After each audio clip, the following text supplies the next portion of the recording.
Videoya keçməzdən əvvəl kanala abunə olun və bu səsə qulaq asın. Beləliklə, beynin siqnalları necə qəbul etdiyini biləcəksiniz. Bu səslər bədən enerjinizi yüksəldəcək, çakralarınız açılacaq və bundan sonra dedikləriniz arzuda qalmayacaq.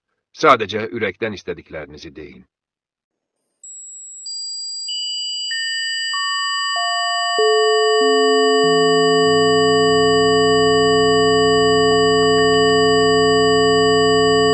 Open quote, indi isə videoya keçək. Beyniniz sizə hər gün yalan danışır və siz heç fərqinə də varmırsınız. Siz dünyanı olduğu kimi gördüyünüzü düşünürsünüz, amma görmürsünüz. Siz beyninizin sizə icazə verdiyi şeyi görürsünüz. Süzülmüş, daha təhlükəsiz, daha asan bir versiyanı. O, qarşılaşa bilmədiyiniz şeyləri gizlədir, qorxduğunuz şeyləri şişirdir, incidən şeyləri silir və xatırlamaq istədiyiniz şeyləri yenidən yazır. Sizin beyniniz bir kamera deyil, o bir hekayəçidir. Siz insanları seçdiyinizi düşünürsünüz, amma siz özünüzə tanış gələn şeyi seçirsiniz.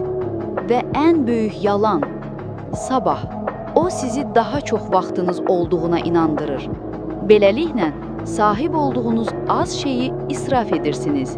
Beyniniz sizi qorumaq, sizi rahatlatmaq və sizi proqnozlaşdırılan saxlamaq üçün yalan danışır. Çünki proqnozlaşdırılan təhlükəsizdir və təhlükəsiz şeyə nəzarət etmək asandır. Amma həqiqət budur ki, bütün yalanlar zəhər deyil.